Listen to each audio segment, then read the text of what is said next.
ब्रह्म विद्यापीठ कैलाश आश्रम के पंचम पीठाधीश महामंडलेश्वर परम पूज्य श्री प्रेमपुरी जी महाराज की जय।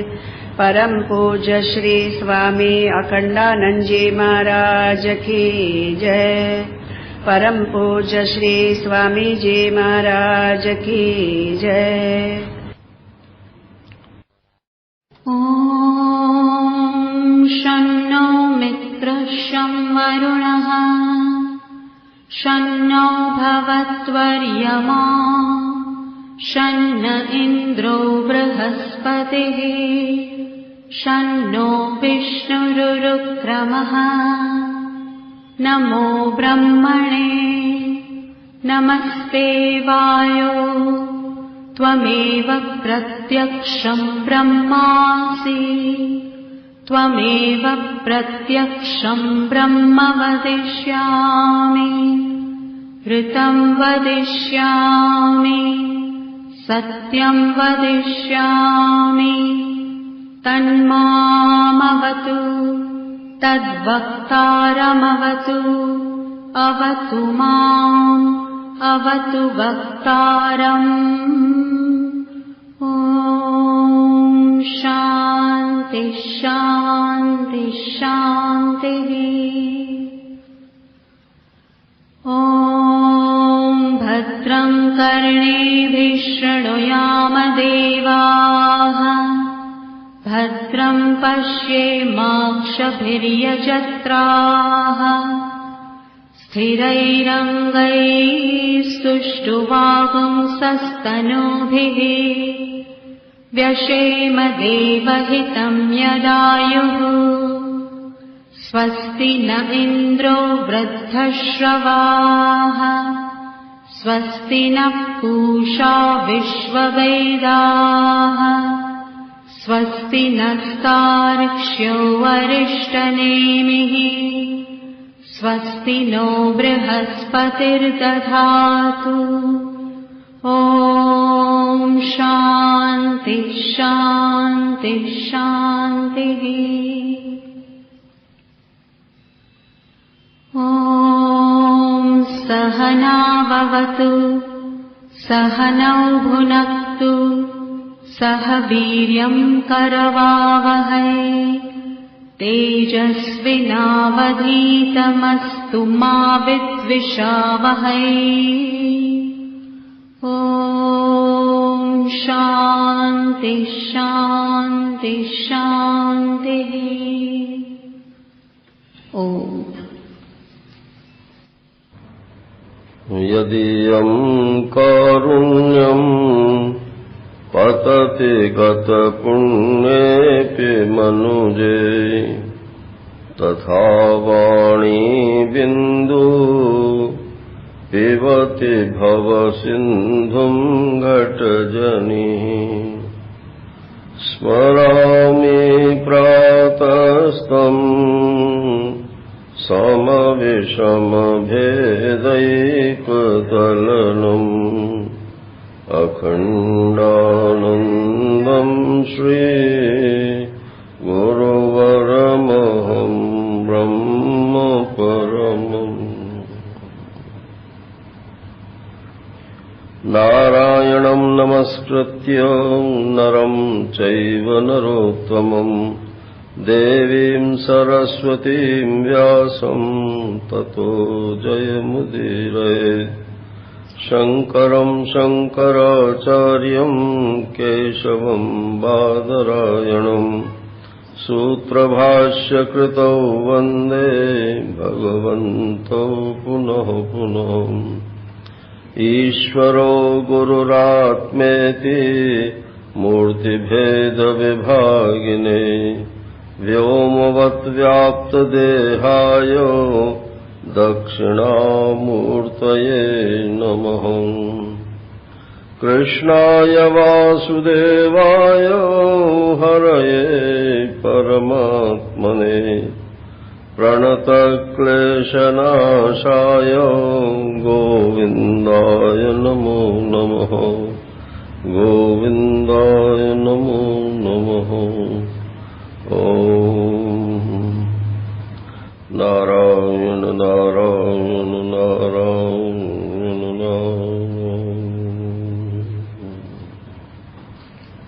कथा मंत्र चल रहा था। स्वप्नस्थान अंतः प्रज्ञ सप्तांग एकोनविंशतिमुखः प्रविविक्तभुक् तैजसो द्वितीयपादः यत्र सुप्तो न कंचन कामं कामयते न कंचन स्वप्नं पश्यति तत्सुषुप्तम् सुषुप्तस्थान एकीभूतः प्रज्ञानघनमेव आनन्दमयो हि आनन्दभुक् चेतोमुखः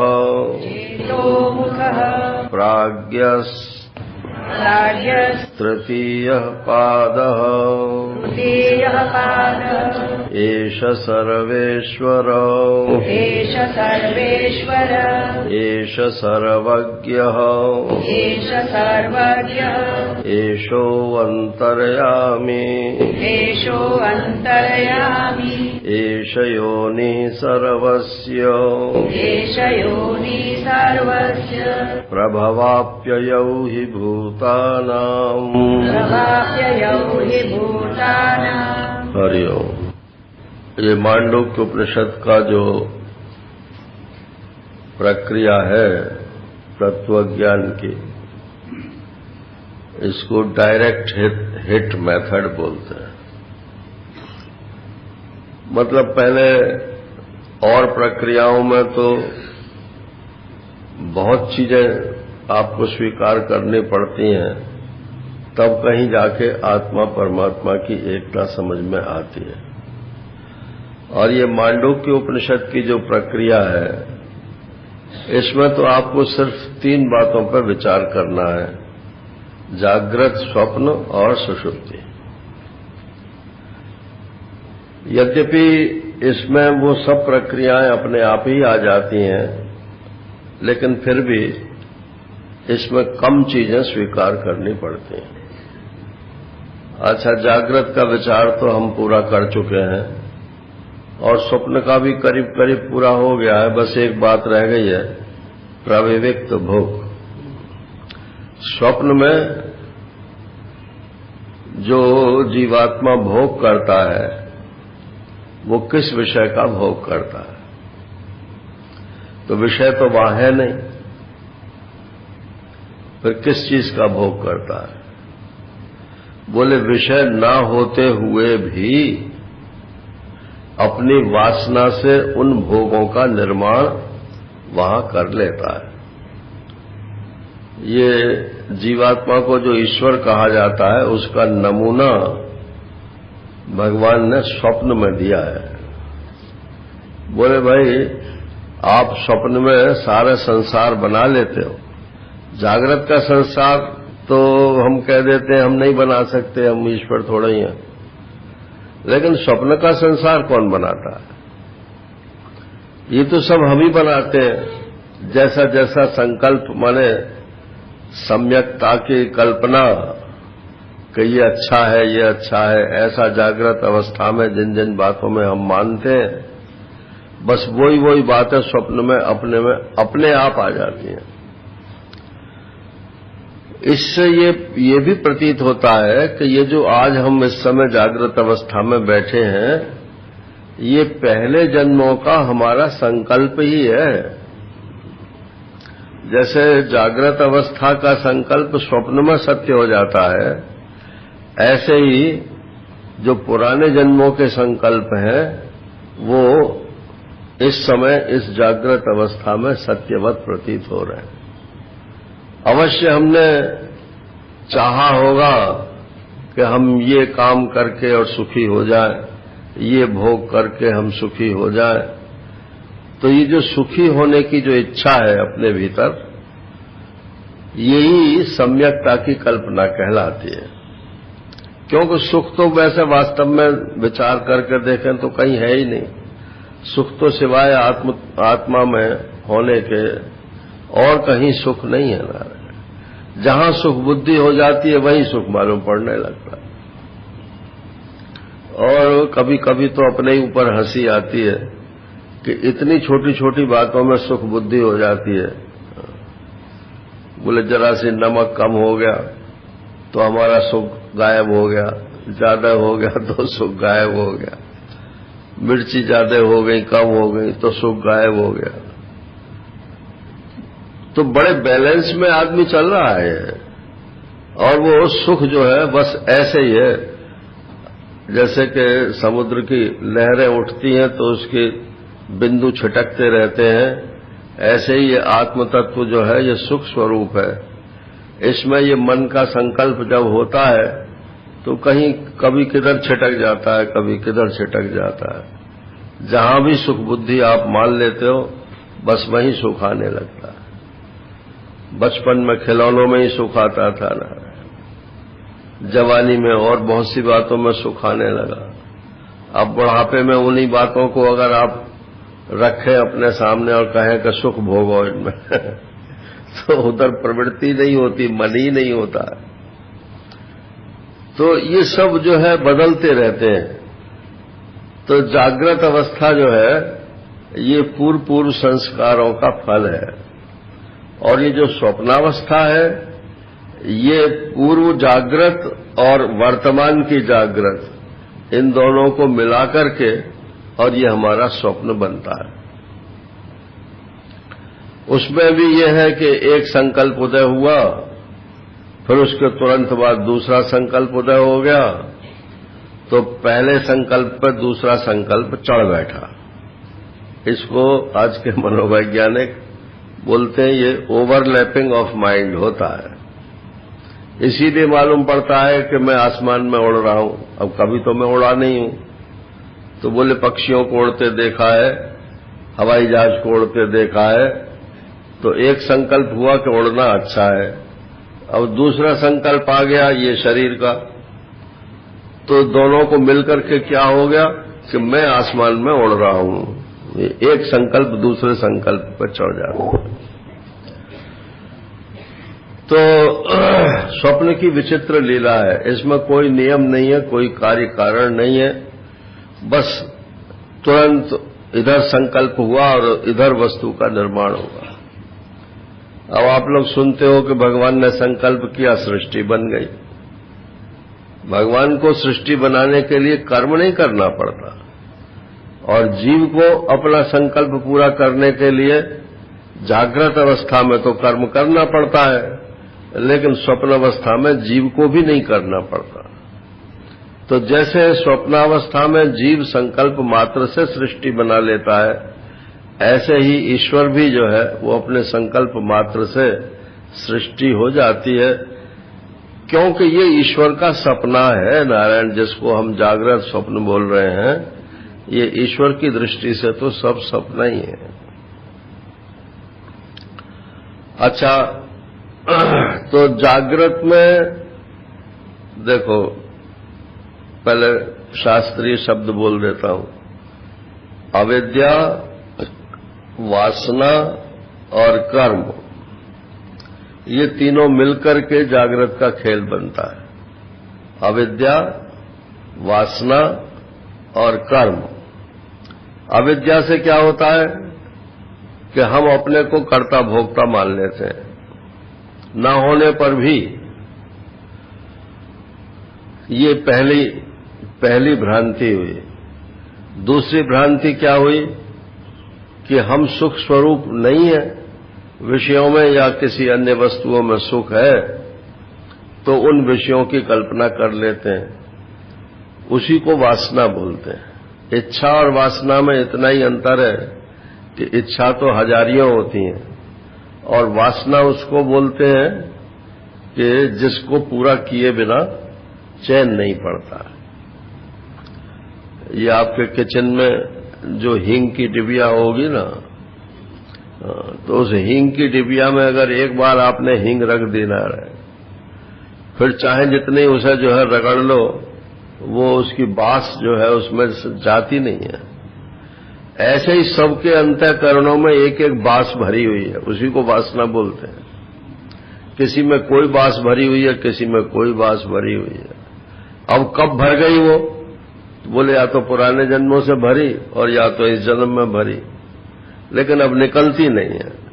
तो जो भर जाए और भर करके निकले नहीं बिना पूरी किए हुए, उसी को वासना बोलते हैं। वास बास।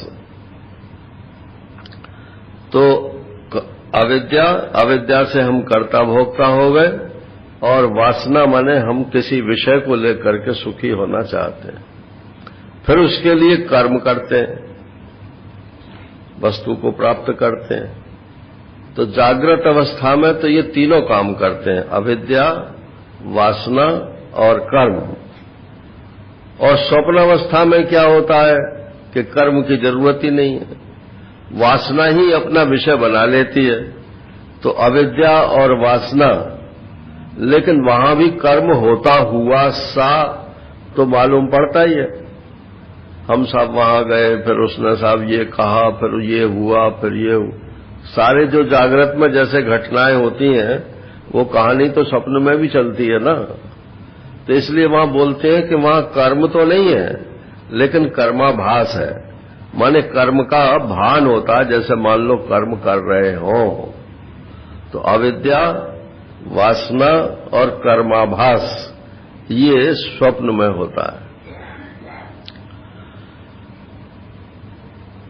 तो वहां कर्माभास है तो विषय तो है नहीं, वस्तुएं तो है नहीं, तो अपनी वासनाओं का ही भोग करता है। इसीलिए यहां कहा कि प्रविविक्त भोग। प्रविविक्त माने इन विषयों से अलग वासना के विषयों का वो भोग करता है। अब ये स्वप्न के तो पूरा विचार हो गया। स्वप्न स्थान, स्वप्न का अभिमान और अंतः प्रज्ञ, इसमें इसकी बुद्धि जो है वो भीतर ही भीतर मंडराती रहती है, बाहर नहीं निकलती। और सप्तांग, 7 अंग और 19 मुख, ये वही है जो जागृत के हैं। और प्रविविक्त भोग, ये सूक्ष्म वस्तुएं, सूक्ष्म भोग, वासनामय भोग जो है, इनको भोगता है। और तेजस, ये उसका नाम है, अर्थात अपने प्रकाश में ही और प्रकाश को ही भोगता है। अब ये टीवी स्क्रीन पर क्या आता है? कुछ प्रकाश के अलावा कुछ और है।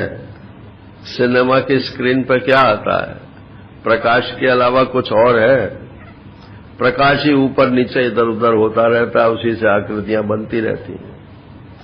तो ये जैसे इधर स्क्रीन पर होता है, ऐसे ही मन रूपी स्क्रीन पर ये वासना जो है अपने इधर उधर आत्मा के प्रकाश में ये मन जो है अपने अपने पैटर्न बनाता रहता है। इसी को स्वप्न बोलते हैं।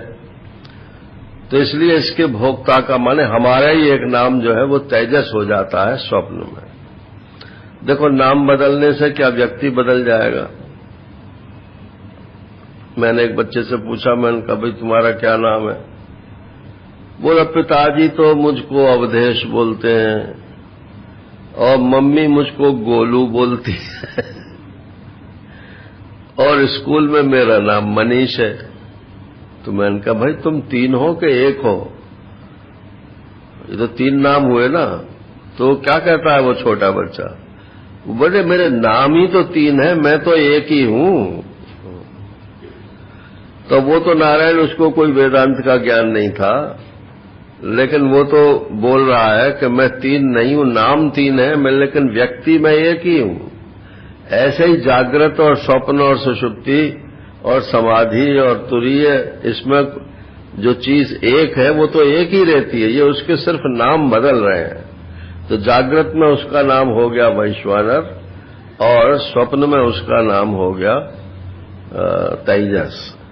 अब जैसे जागृत अवस्था में हम विराट में अपने आप को समावेश किया था, ऐसे ही अब तेजस अवस्था में इस शरीर में से निकलो। मतलब एक सपने का देखने वाला मत बनो। अच्छा, मेरा सपना आपका सपना तो नहीं हो सकता ना, और एक प्रतिदिन हमारे सबके अलग अलग सपने आते हैं, और एक ही रात में कई प्रकार के सपने आ जाते हैं। कभी सात्विकता के आते हैं, कभी राजसता के आते हैं, कभी तमोगुणी आते हैं। तो सपने एक ही रात में कई प्रकार आते हैं, प्रतिदिन कई प्रकार के होते हैं, और हर व्यक्ति के अलग अलग होते हैं। अब आप कल्पना करो, सभी तेजस हैं, तो 26 मान लो आदमी बैठे हुए हैं, तो कितने तेजस हुए? 26। और एक एक तेजस के कितने तेजस हुए? एक दिन में 10 सपने देख लिए आपने, तो 10 हो गए क्या? तो 10 वो लगा लो तो 260 तेजस हो गए। अब संसार में कितने प्राणी हैं? लगाओ कितने तेजस हो गए। उन सब तेजस को मिला दो तो वो तेजस सब मिलाकर के जो एक तेजस बनता है उसको बोलते हैं हिरण्यगर्भ। ये सब हिरण्यगर्भ का सपना है नारायण। हिरण्य माने सोना, सोना माने प्रकाश। तो प्रकाशात्मक जो आदि जीव है उसको बोलते हैं हिरण्यगर्भ। वो कल महाराज श्री यहीं प्रवचन में बोल रहे थे टेप में, बोले जब आप उठते हैं तो उस समय तो आपको कुछ होश नहीं रहता है, सोए हुए रहते हैं, और फिर आपकी जैसे नींद खुली तो होश आता है, सिर्फ ये पता नहीं रहता है कि मैं कौन हूं। तो वो जो होश की अवस्था है, माने जहां व्यक्तित्व स्फुरित नहीं हुआ है और कॉन्शियसनेस है, होश है, तो उसी को बोलते हैं हिरण्यगर्भ। इसी को आदि जीव बोलते हैं प्रारंभ में। तो सृष्टि जब प्रारंभ होती है तो वो जो शुरू में पहला वाला जीव हुआ तो उसको ये सृष्टि कैसी लगती है? बोले सब प्रकाशात्मा ही प्रकाश, जैसे सपना होता है। इसी स्थिति में वो बात कही गई है कि उमा कहूं मैं अनुभव अपना, और सत हरि भजन जगत जगत सपना के जगत सब सपना। हाँ, सब सपना माने उसमें किसी व्यक्ति का कोई लिहाज नहीं है, और न किसी की जागृत अवस्था का, समाधि अवस्था का, स्वप्न अवस्था का लिहाज। समूचा का समूचा जो कुछ भी दृश्य है वो स्वप्नवत है। तो देखो, हमारा एक नाम जागृत अवस्था में विश्व है, और जो भगवान का विराट स्वरूप है वो उसका व्यापक रूप है, उसी का। और जो उसका व्यापक रूप है वही एक शरीर में विश्व नाम से है। ये बात जरा समझने में आसान भी है और मुश्किल भी है। आप इतना बड़ा पहाड़ होता है और आपका कैमरा इतना सा होता है, और भी छोटे छोटे कैमरे हो गए, और उनमें फिर रील कितनी छोटी होगी, फिल्म जो होती है, और उसका एक हिस्सा कितना छोटा होगा, और उसमें आप इतना बड़ा पहाड़ जो है उसका अक्स भर लेते हो। तो ये जो विराट है ये तो पहाड़ के समान समझ लो, और ये जो अपने शरीर में मैं करके स्फुरित होता है ये वही छोटा सा उसका अक्स है। तो अब जब उसको डेवलप करके देखते हैं, बोले देखो ये मैं खड़ा हूं और ये पहाड़ है, ये गंगा जी है। अब ये मैं खड़ा हूं उसमें कहां से आ गया नारायण? तो बोले कि ये इस जैसा दिख रहा है इसलिए उसको मैं बोल रहा हूं। तो इसी प्रकार से ये जो स्वप्न अवस्था का तेजस है ये क्या है कि ये सृष्टि में जो हिरण्यगर्भ है वही है, ये उसका अक्स है। अब आगे चलो। अच्छा, शरीर कहते हुए जैसे ये शरीर शब्द सुनते हैं तो आपका क्या ख्याल जाता है? यही हाथ पैर वाला शरीर ना? और भगवान श्री कृष्ण ने गीता में क्या बोला? इदम शरीरम कौन्तेय क्षेत्र मिथ्या विधीयते। ये यह करके जो कुछ भी जाना जाता है वो सब शरीर है। अब यह करके क्या क्या जाना जाता है आगे खुद ही बताते हैं।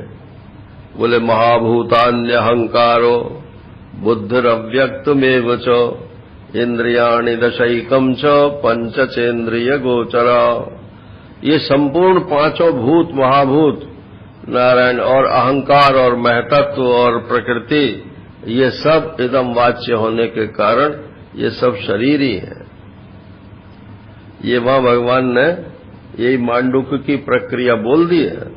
वरना तो इदम शरीरम जब पहले बोल दिया था तो ये कहते कि ये स्थूल शरीर, सूक्ष्म शरीर, कारण शरीर, तो इसमें से वो ब्रह्मत्व की सिद्धि नहीं होती है ना। आप एक दृष्टा तो बन जाते हो, विचार करोगे तो एक शरीर में रहते हुए इस शरीर के दृष्टा तो बन जाओगे, लेकिन मैं दृष्टा ही ब्रह्म हूं ये आपको अनुभूति नहीं होगी। उसके लिए क्या करना पड़ेगा कि इस शरीर में से निकलना पड़ेगा। और कौन से शरीर में बैठना पड़ेगा कि महाभूतान्यहंकारो बुद्धिरव्यक्तमेव च, प्रकृति से लेकर के और महतत्व और अहंकार और पंच तन्मात्राएं, पंच महाभूत, ये सब के सब मेरे शरीर हैं। ऐसा जब आपको ज्ञान होगा तो आप अपने आप ही ब्रह्म हो गए ना। यही तो जीव और ब्रह्म में फर्क है। एक शरीर का स्वामी को जीव बोलते हैं और संपूर्ण सृष्टि में जो एक है, सब जीवों में जो एक है, ऐसा समझ लो आप। उसी को ब्रह्म ईश्वर बोलते हैं। अब कहते हैं कि अब तीसरी स्थिति पे और विचार करो। अच्छा जरा मेरी तरफ देखिएगा, ये कितनी उंगलियां हैं? दो है? ये दो उंगली है? अरे एक ही उंगली है, ये दो नहीं है। बोले क्यों? कि बिना वृत्ति के तो कुछ दिखता नहीं है, और ये नियम है कि वृत्ति एक समय में एक ही वस्तु को ग्रहण करती है। तो पहले एक उंगली को ग्रहण करती है, फिर वो वृत्ति खत्म हो जाती है, फिर दूसरी उंगली को ग्रहण करती है, और फिर इस पहली वाली की स्मृति होती है। पहली वाली की स्मृति और दूसरे का साक्षात्कार, ये दोनों मिलकर के फिर हमें दो का ज्ञान होता है। ऐसे ही तीन का ज्ञान होता है, चार का ज्ञान होता है। तो ये सब क्या है कि हम हमेशा एक को ही अनुभव में करते हैं और अनेक की उसमें कल्पना होती जाती है। एक एक एक तीन हो गए कि नहीं? तीन बार एक एक दोहराया तो तीन हो गए, लेकिन तीन हुए नहीं। ऐसे ये जागृत, अच्छा जागृत और स्वप्न दोनों दो हैं कि एक है?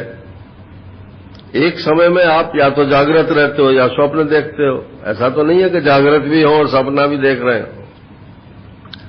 तो जागृत और स्वप्न ये तो प्रज्ञा है ना। प्रज्ञा या तो आपकी बाहर की ओर होगी या भीतर की ओर होगी।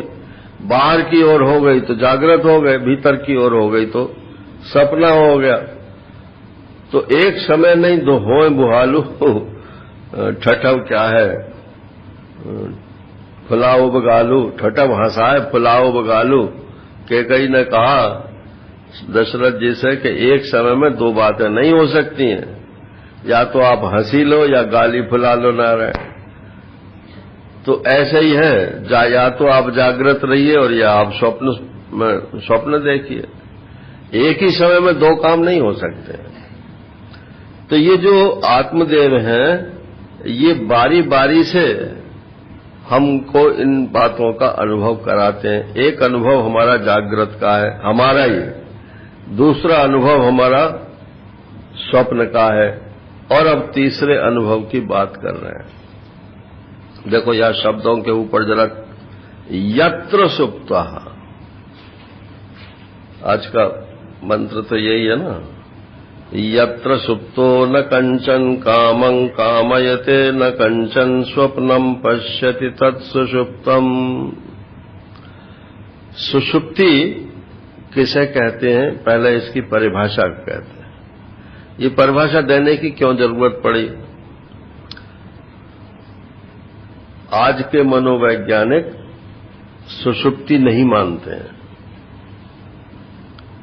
वो कहते हैं बस दो ही अवस्थाएं होती हैं, एक जागृत होती है और एक स्वप्न होती है, सुषुप्ति नहीं होती। आप चाहें जितनी गोली खा लो नींद की, तो आपकी गहराई तो बढ़ जाएगी, माने सपना हल्का आवे या और हल्का आवे या और हल्का आवे, लेकिन बिल्कुल ना आवे, ऐसा नहीं हो सकता।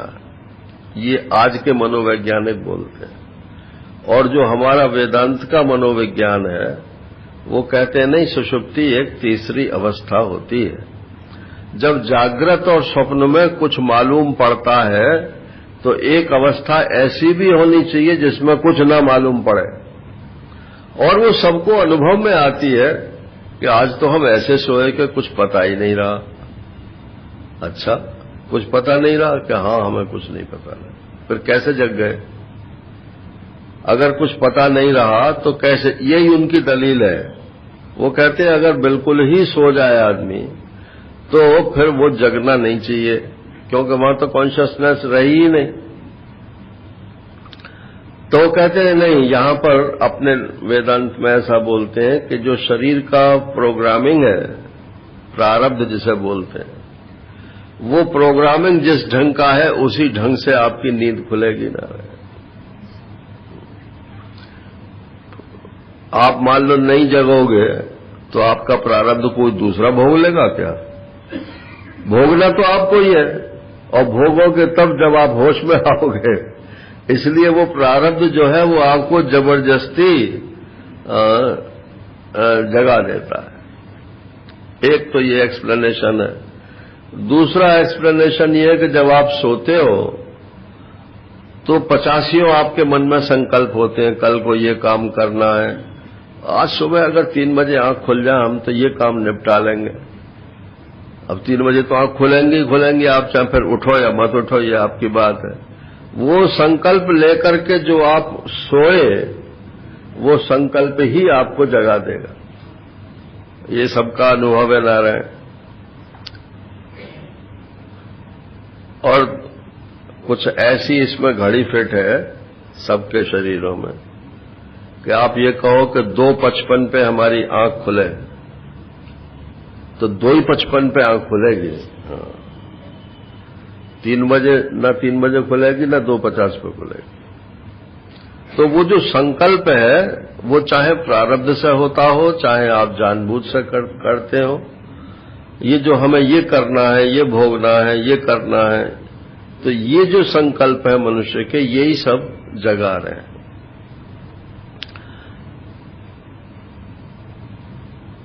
जगा देते हैं। तो सुषुप्ति तो होती है, इसलिए उसकी परिभाषा देने की आवश्यकता श्रुति को हुई। यत्र सुप्ता, जिस अवस्था में सो जाने पर न कंचन कामं कामयते, कुछ भी कामना मनुष्य नहीं करता।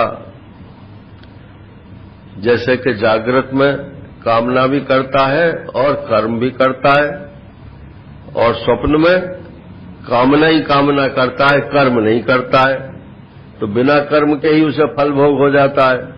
और जागृत में कर्म फल भोग के लिए कर्म करना पड़ता है। तो न कंचन कामं कामयते और न कंचन स्वप्नम पश्यति, और न कोई सपना ही आता है। तत्सुषुप्तम, उसको ही सुषुप्ति बोलते हैं।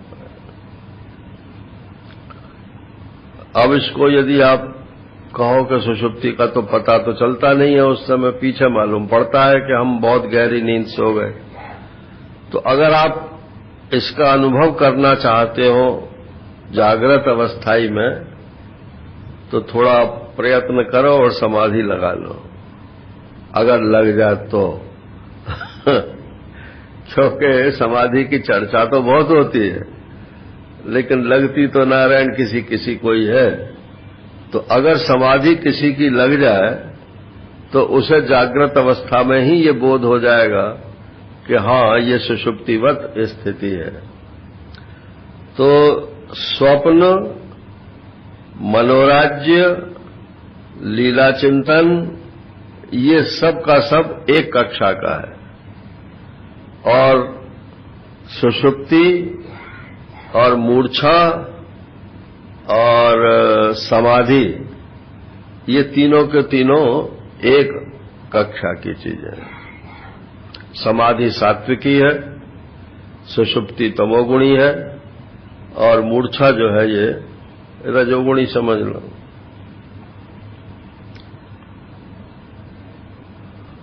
तो उसको सुषुप्ति बोलते हैं। अब बोले उस सुषुप्ति में हम रहते हैं कि नहीं, क्या ख्याल है, हम रहते हैं कि नहीं? तो महाराज श्री कहते थे कि अगर सुषुप्ति में ये ख्याल हो जाए हमें सोने से पहले कि अगर सुषुप्ति आई तो हम नहीं रहेंगे, तो कोई नहीं सोएगा कि इधर सोए और इधर गए, तो सोएगा ही नहीं कोई। तो वो तो ये जानबूझ करके सोते हैं कि हम तो रहते ही रहते हैं, चाहे सुषुप्ति आवे चाहे समाधि आवे। समाधि लगने से नाश हो जाता है, ये ज्ञान हो जाए तो अभी समाधि नहीं लगाएगा। सुषुप्ति में जाने से नाश हो जाता है, ये ज्ञान हो जाए तो सोएगा ही नहीं। और मूर्छा तो अपने बस की बात नहीं है, वो तो आए धक्का लगा और मूर्छित हो गए। तो ये सुषुप्ति स्थान, इसमें दो बातों का विचार जो भाष्यकार करेंगे आगे, कि एक तो इनमें तत्व ज्ञान किसी में नहीं है, यद्यपि हम सब मौजूद तो हैं तीनों अवस्थाओं में, लेकिन तत्व माने जो तीनों में एक चीज है उसका ज्ञान नहीं रहता है। इसलिए हम तत्व ज्ञान के लिए तुरीय तत्व का चौथे के रूप से आगे वर्णन करेंगे। एक बात तो यह है। और दूसरे, ये तीनों एक से नहीं है, एक दूसरे से भिन्न है। जिस समय आप जागृत अवस्था का अनुभव करते हो उस समय स्वप्न का नहीं करते, जिस समय स्वप्न का करते हो उस समय जागृत सुषुप्ति का नहीं करते। एक दफे में एक ही चीज का अनुभव होता है। इसलिए जब विचार करते हैं तो तीनों अवस्थाओं का भेद और अभेद दोनों के ऊपर विचार करना पड़ता है। सुषुप्त स्थान एक, अब यहां भी 7 ही अंग गिनाए जाएंगे क्योंकि विचार का यही शैली प्रतिपादित है यहां। सुषुप्त स्थान, इस समय आत्मा का जो स्थान है माने जो अभिमान है वो सुषुप्त है। वो साहब मैं आके सो गया, एक बार क्या हुआ अपनी बात बताऊं, हालांकि कोई महत्वपूर्ण बात नहीं है लेकिन अनुभव की बात है। तो मैं जबलपुर किसी काम से गया था, तो वहां से लौटा तो सारी रात रिजर्वेशन था नहीं, तो बस ऐसे ही जगते जगते ही जो है सफर करके लौटे और आकर और सो गए। और घर वाले जो थे वो सब काम पे चले गए अपना। और 8 बजे 9 बजे 10 बज गए। अब जब काम वाले लोग लौटे तो दरवाजा खटखटावे, कुछ होश ही नहीं है, कहां पड़े हैं, क्या है क्या नहीं। बोले क्या हुआ क्या हुआ, तो फिर पड़ोसियों को जगाया मतलब पड़ोसी छतें मिली हुई थी तो वो अपनी छत से हमारी छत पे आए, फिर वहां से उन्होंने कंकड़ मारे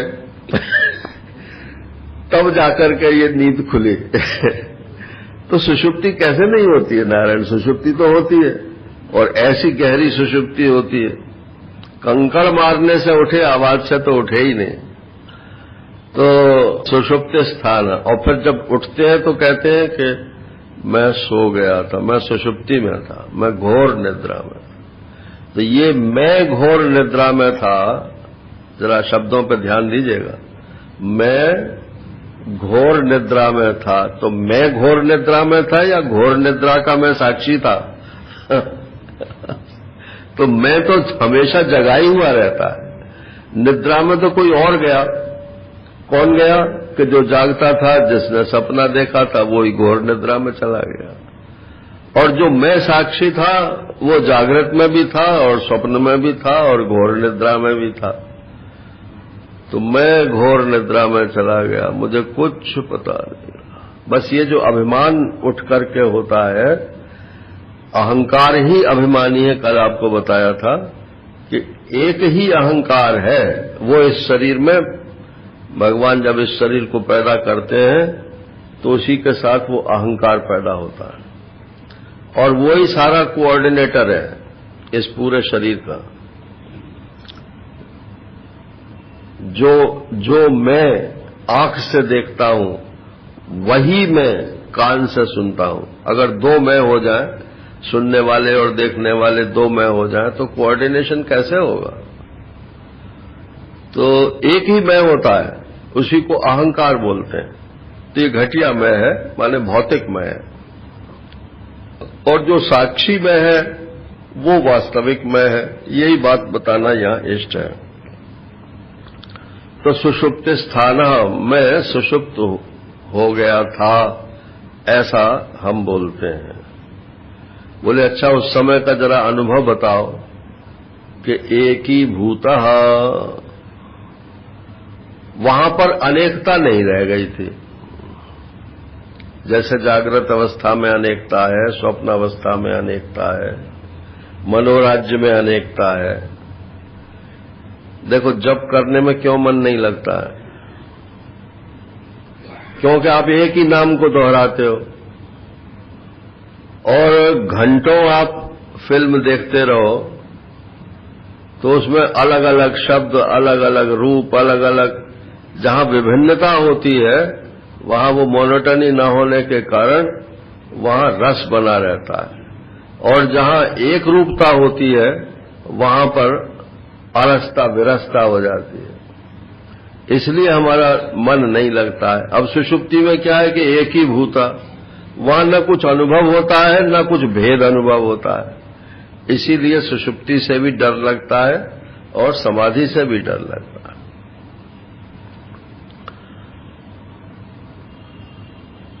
समाधि से तो उन लोगों को डर लगता है जो रजोगुणी लोग हैं, भोग कहां से होगा।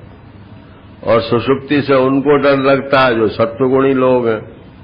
अरे बोले, थोड़ी बहुत सुषुप्ति तो ठीक है, लेकिन भगवान का भजन ही न हो जिस अवस्था में, ऐसी घोर सुषुप्ति को लेकर क्या करें।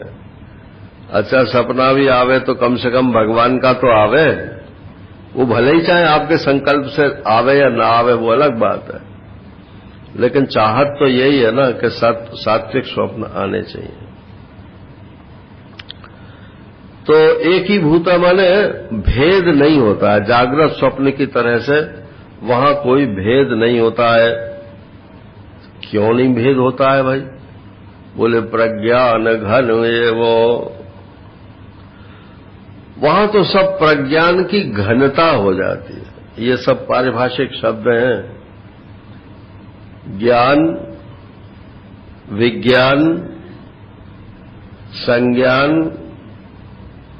प्रज्ञान, ये सब उपनिषदों में आए हुए हैं शब्द, और एक ही जगह पे हैं ऐतरेय उपनिषद में, जहां प्रज्ञानम ब्रह्म है, वहां पर ये सब शब्द आए हुए हैं। तो ज्ञान क्या है? बोले सामान्य विषयों के ज्ञान को ज्ञान बोलते हैं, और जो विशेष ज्ञान होता है उसको विज्ञान बोलते हैं। ये साइंस का जो पर्याय है हिंदी संस्कृत में विज्ञान, वो उस अर्थ में मत लीजिए। विज्ञान माने विशेषता का ज्ञान, विशेष ज्ञान। तो ये विज्ञान है। और बोले कि संज्ञान क्या है? तो बोले जितने ये नाम है कि ये क्या है, ये माइक है, ये क्या है कि ये पुस्तक है, ये क्या है कि ये चौकी है। तो अलग अलग चीजों के अलग अलग नाम है ना। आजकल लॉ में चलता है ना कि कोर्ट इसका संज्ञान नहीं लेती है कॉग्निजेंस। तो ये जो कॉग्निजेंस शब्द है, इसी की संस्कृत है संज्ञान। तो बोले ये पहचानता है कि ये आदमी अमुक है, ये भी एक विशेष विज्ञान है। तो संज्ञान भी विज्ञान है नारायण। अच्छा, और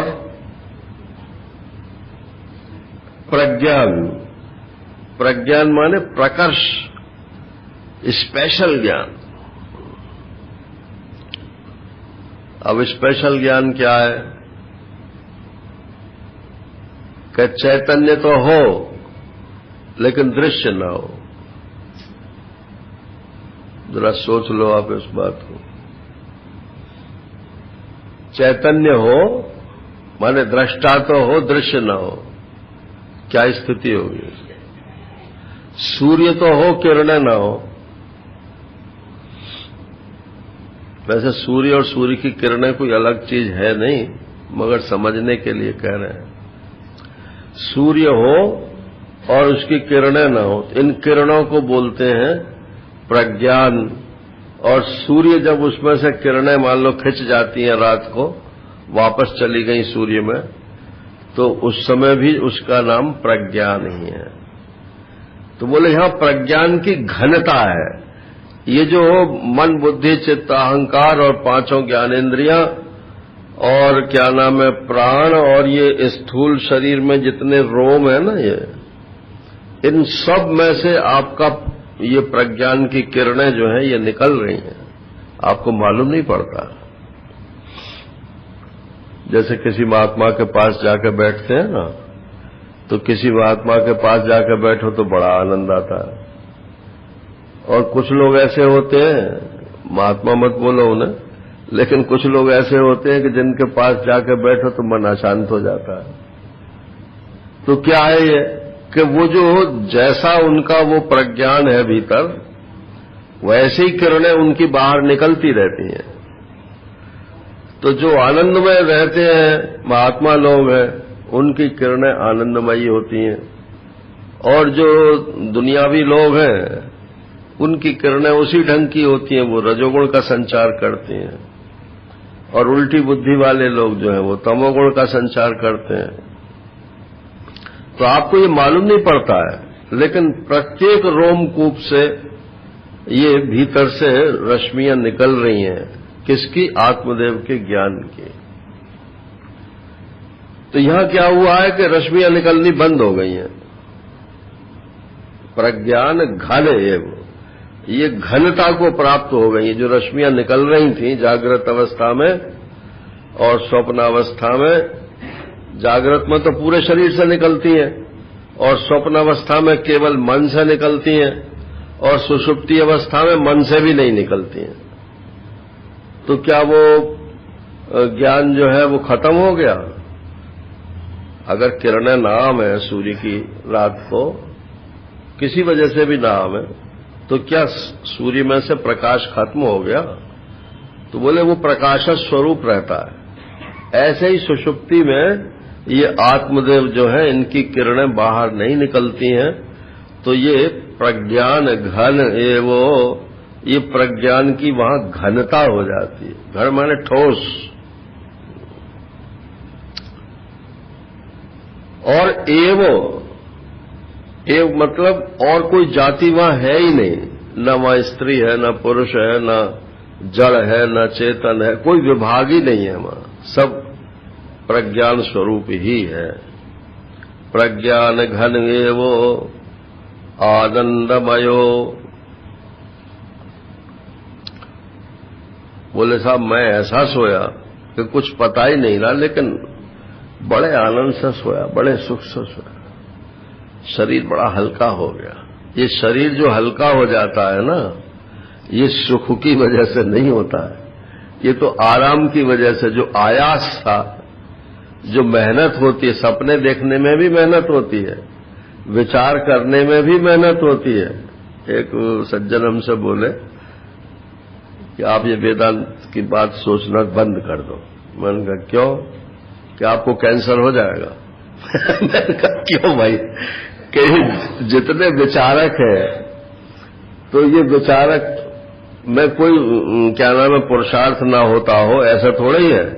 प्रयत्न के बिना तो कोई विचार होता ही नहीं है।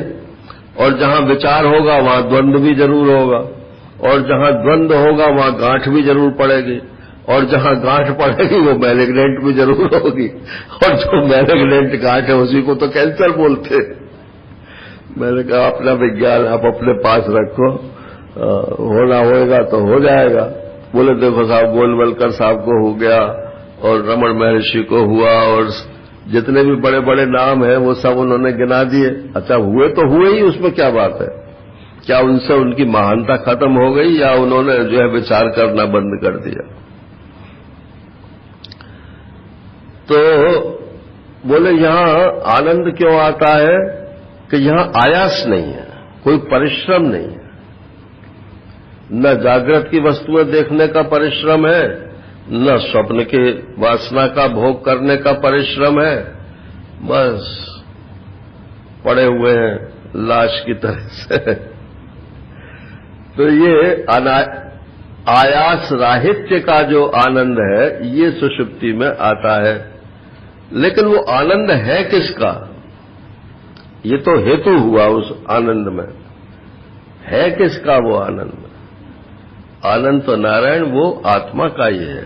जैसे जागृत अवस्था में जो आनंद आता है वो वासना का भी है और कर्म का भी है, और स्वप्नावस्था में जो आनंद आता है वो केवल वासना का है, कर्म का नहीं है, कर्माभास का है। और सुषुप्ति अवस्था में जो आनंद आता है वो आत्मा का ही है। लेकिन रोजाना हम सुषुप्ति से उठ जाते हैं और कहते हैं कि अभी तो हमको भगवान की प्राप्ति करनी है, आत्मा का ज्ञान प्राप्त करना है। अरे उस समय क्या हो गए थे तुम? सुषुप्ति में आप आत्मा नहीं थे क्या? सुषुप्ति में आप आत्मा ही रहते हो, लेकिन आपको पता ही नहीं चलता। ये छांदोग्य उपनिषद में ये प्रकरण है। वो श्वेत केतु पूछता है कि महाराज ऐसे कैसे हो जाएगा कि हम परमात्मा के साथ जाके मिल भी जाएं और हमको मालूम ही नहीं चले? तो बोले कि रोजाना लोग सुषुप्ति में सोते हैं, जाते हैं, तो पहले ये सोचते हुए जाते हैं कि मैं मनुष्य हूं, मैं स्त्री हूं, मैं पुरुष हूं, मेरा ये कर्तव्य है, कल को मुझे ये करना है, आज ये किया है, आगे ये करूंगा। ये सारा बोझा गठरी का लेकर के उसमें प्रवेश करते हैं सुषुप्ति अवस्था में, और फिर जो गठरी लेकर जाते हैं उसी गठरी को लेकर वापस आ जाते हैं। जैसे गाड़ी से सफर करो तो अपना सामान की खुद हिफाजत करो नारायण, तो जैसे उसको गठरी को चिपटाए रहते हैं, और फिर जब गाड़ी रुकी तो उसी को गठरी को लेकर उतर जाते हैं। तो इसलिए सोने से पहले यदि हम ब्रह्म हैं तो सोने के बाद भी ब्रह्म है नारायण, और सोने से पहले जीव हैं तो बाद में भी जीव हैं, और सोने से पहले यदि हम अपने को मनुष्य आदि कुछ भी मानते हैं तो सोने के बाद भी आप वही रहोगे। तो आनंदमया, यहां पर आनंद जो है, आनंद तो है लेकिन ये आयास राहित्य के द्वारा छलकता है, इसलिए शुद्ध आनंद नहीं है। आनंद भोग, और आनंद का ही यहां भोक्ता होता है, और कोई अनुभव नहीं है। और चेतो मुखा, इसकी व्याख्या तो मैं कल करूंगा। आनंद भुक और चेतो मुखा, ये चेतना का मुख है। माने जागृत और स्वप्न की जो चेतना है ये इसी सुषुप्ति के बाद निकलती है, और इसका नाम है प्राज्ञ, और ये विचार के लिए तीसरा चरण है। ये चर्चा कल करें। हरि ओम। पूर्णमदः पूर्णमिदं पूर्णात् पूर्णमुदच्यते पूर्णस्य पूर्णमादाय पूर्णमेवावशिष्यते। ओम शांति शांति शांति। हरिओम। पूज्य महाराज जी के चरणों में प्रणाम। आज सोमवार 23 अप्रैल, अब शांति पाठ होगा। हरिओम। पूर्णमद पूर्णमिदं पूर्णात् पूर्णमुदच्यते पूर्णस्य पूर्णमादाय पूर्णमेवावशिष्यते। ओम शांति शांति शांति। हरि ओम। श्रीगुरुभ्यो नमः हरि ओम्।